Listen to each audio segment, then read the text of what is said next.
ذوالحجہ کا مہینہ بڑی اہمیت کا حامل ہے اور خاص طور سے اس کے 10 دن بڑی فضیلت اور اہمیت کے دن۔ اللہ تبارک و تعالیٰ نے ان 10 دنوں کی قرآن کریم میں قسم کھائی اور فرمایا کہ والفجر ولیال عشر، قسم ہے فجر کی اور قسم ہے 10 دنوں کی۔ یہ 10 دن ذوالحجہ کے ابتدائی 10 دن ہیں، شروع کے 10 دن ہیں۔ اور اکرم صلی اللہ علیہ وسلم نے ان دنوں کے بارے میں فرمایا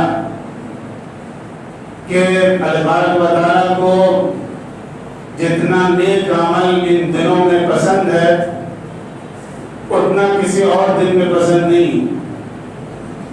یہ 10 دن جو ہیں رمضان کے آخر عشرے سے بھی زیادہ افضل، مہینے کے اعتبار سے رمضان کا مہینہ سب سے افضل مہینہ ہے، لیکن 10 دن کے اعتبار سے ذوالحجہ کا مہینہ سب سے افضل 10 دن۔ اور علماء نے اس کی وجہ لکھی ہے کہ ان 10 دنوں میں ساری عبادتیں جمع ہو جاتی، اس لیے ان 10 دنوں کی اتنی فضیلت ہے اور اہمیت ہے۔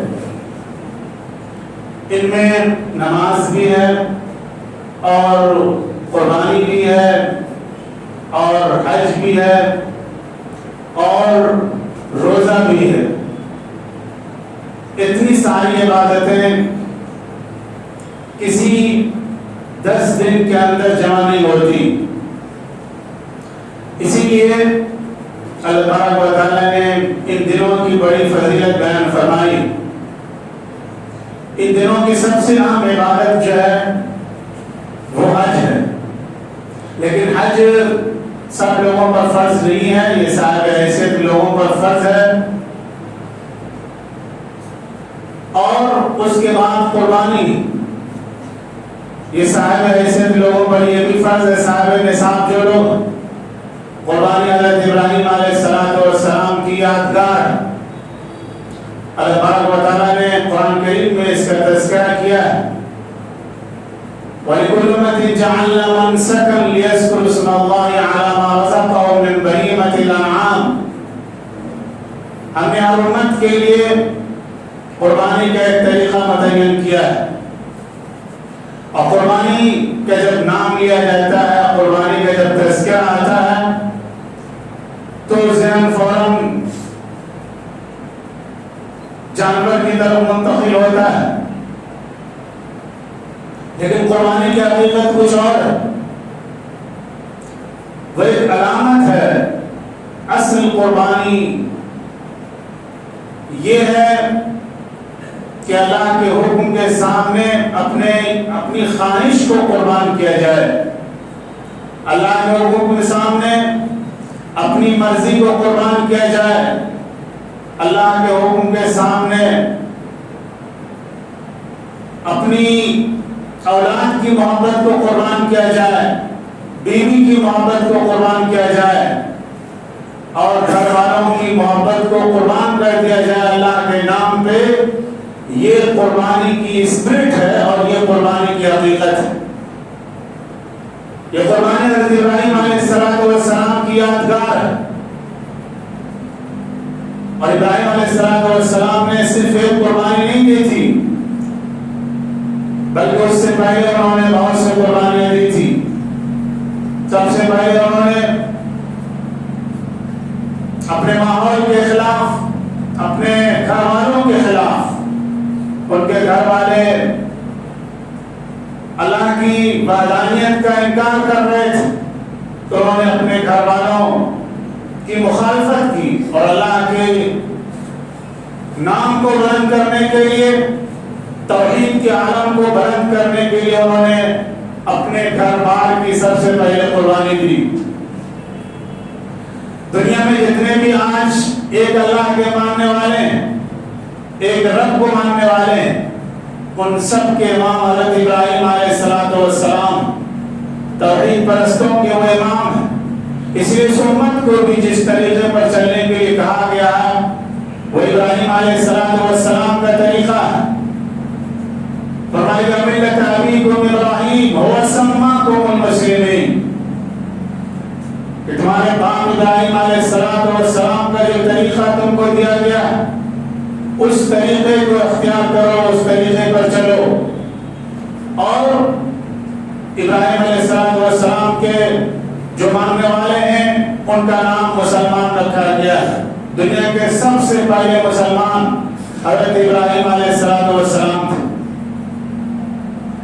ابراہیم علیہ السلام نے اپنے دور میں سب سے زیادہ جس چیز کی دعوت دی اور سب سے زیادہ جس چیز پر زور دیا وہ اللہ کی وحدانیت تھی۔ انہوں نے اللہ کی وحدانیت پر کسی چیز سے کمپرومائز نہیں کیا۔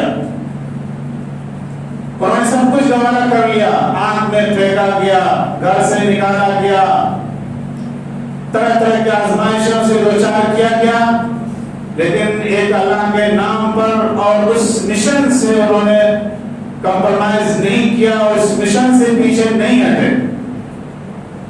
آج جن حالات سے ہم دوچار ہیں اور میں پھر ایک بار کبھی دبے لفظوں میں کبھی صاف یہ مطالبہ کیا جاتا ہے کہ مسلمان توحید کے مشن کو چھوڑ دیں، توحید کا جو نظریہ ان کا ہے، جو آئیڈیالوجی ہے، جس آئیڈیالوجی کو مانتے ہیں اس سے دستبردار ہو جائیں اور اس کو وہ چھوڑ دیں۔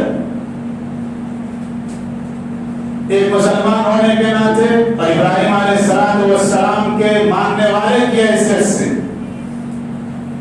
ہماری ذمہ داری بنتی کہ ہم اپنے عمل سے، اپنے الفاظ سے، اپنے کردار سے اور ہر طرح سے ہم یہ ثابت کر دیں اور اعلان کر دیں کہ ہم توحید کے نظریے کو کبھی بھی نہیں چھوڑ سکتے ہیں۔ یہ ہمارے ایمان کی بنیاد ہے، ہمارے دین کی بنیاد ہے۔ ہم اپنے دین سے کبھی بھی پیچھے نہیں ہٹ سکتے، ہم اپنے ایمان سے کبھی بھی کمپرومائز نہیں کر سکتے، ہم اسلام سے کبھی بھی کمپرومائز نہیں کر سکتے ہیں۔ یہ بات دنیا والوں کو اچھی طرح معلوم ہو جانی چاہیے۔ اور دین کے لیے، اپنے عقیدے کے لیے، اپنے مشن کے لیے، اپنی آئیڈیالوجی کے لیے ہم کسی بھی قربانی سے پیچھے نہیں ہٹ سکتے ہیں۔ ہماری پہچان، ہماری شناخت اور ہماری بنیاد اور ہمارے لیے سب کچھ ہمارا عقیدہ ہے، ہمارا دین ہے، ہمارا نظریہ ہے۔ ہم جس نظریے کو ماننے والے ہیں، جس عقیدے کو ماننے والے ہیں، اس کے لیے ہم کچھ بھی قربان کر سکتے ہیں اور اس سے کبھی بھی ہم پیچھے نہیں ہٹ سکتے ہیں۔ یہ بات اچھی طرح لوگوں کو معلوم ہو جانی چاہیے۔ قُلْ إِنَّ صَلَاتِي وَنُسُكِي وَمَحْيَايَ وَمَمَاتِي لِلَّهِ رَبِّ الْعَالَمِينَ۔ اسی عقیدے کے تحت، اسی نظریے کے تحت ہم نماز بھی پڑھتے ہیں، ہم نماز بھی نہیں چھوڑ سکتے اور ہم قربانی بھی نہیں چھوڑ سکتے، اس لیے کہ یہ قربانی بھی اللہ کے حکم کے تعمیل کے لیے دی جاتی ہے، ابراہیم علیہ السلام کی سنت پر عمل کرنے کے لیے دی جاتی ہے۔ تو نہ ہم قربانی چھوڑ سکتے ہیں، نہ ہم حج چھوڑ سکتے ہیں، نہ ہم نماز چھوڑ سکتے ہیں، اور سب سے بڑھ کر یہ کہ ہم اپنی آئیڈیالوجی نہیں چھوڑ سکتے، ہم اپنا عقیدہ نہیں چھوڑ سکتے۔ یہ اصل میں قربانی کا پیغام ہے اور یہی وہ پیغام ہے جس کو ابراہیم علیہ السلام نے پوری طاقت کے ساتھ وقت کے حاکموں کے سامنے، وقت کے ظالموں کے سامنے اور جابروں کے سامنے پوری قوت کے ساتھ اعلان کیا تھا۔ اسی مشن کو رسول صلی اللہ علیہ وسلم نے آگے بڑھایا۔ قریش نے ان کو ہر طرح سے لالچ کی پیشکش کی، ہر طرح کا آفر دیا کہ آپ توحید کے نظریے کو چھوڑ دیں، توحید کے مشن کو چھوڑ دیں۔ رسول صلی اللہ علیہ وسلم نے صاف صاف انکار کر دیا کہ ہم سب کچھ گوارا کر سکتے ہیں لیکن توحید کے مشن کو نہیں چھوڑ سکتے ہیں۔ آج ہم جس نبی کے نام لیوا ہیں اور جس نبی کے ماننے والے ہیں، اس نبی کے ماننے والوں سے کبھی علن اعلان اور کبھی انڈائریکٹ اور کبھی ڈائریکٹ یہ مطالبہ کیا جاتا ہے۔ تو ہم یہ عزم کریں کہ جب تک ہم زندہ رہیں گے ابراہیم علیہ السلام کی ملت کے ساتھ زندہ رہیں گے، جب تک ہم زندہ رہیں گے حضرت صلی اللہ علیہ وسلم کے طریقے کے ساتھ زندہ رہیں گے، اور جب تک ہم زندہ رہیں گے عقیدے توحید کے ساتھ زندہ رہیں گے، اسلام کے عقیدے کے ساتھ زندہ رہیں گے۔ اللہ تبارک و تعالی ہم سب کو توفیق عطا فرمائے۔ وآخر دعوانا الحمدللہ رب العالمین۔